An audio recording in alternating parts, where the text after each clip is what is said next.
I learned how to do beading from a couple of women that I look up to. One of them being Rhonda Paul. She was one of the Indigenous liaisons when I was going to school with Braided Journeys. What we're doing today, we have some dentalium earrings that we're going to be learning how to do.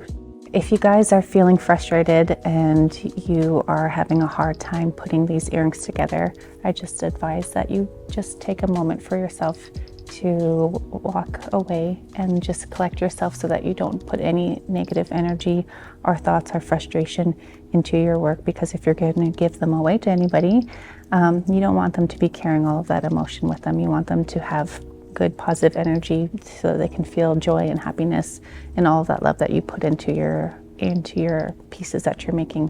To get started, I take a smaller bead and the hook of the earring and just put it right directly through there. And I bring them both down to the bottom. And I'll just actually put that needle right through the two end pieces so that it creates a little loop around both of the bead and the earring hook.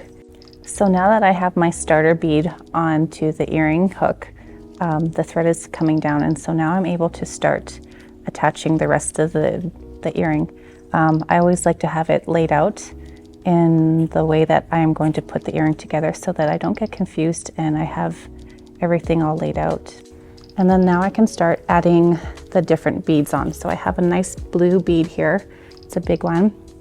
And then we're gonna just slowly work our way down one side. When we go, we're gonna start from the top side of the dentalium shell and then put it all the way through. And so it's easier to do this with a nice long beading needle so that it fits right through the shell easily. And then to finish it off, I have a finishing bead, and it's much smaller than the rest of them.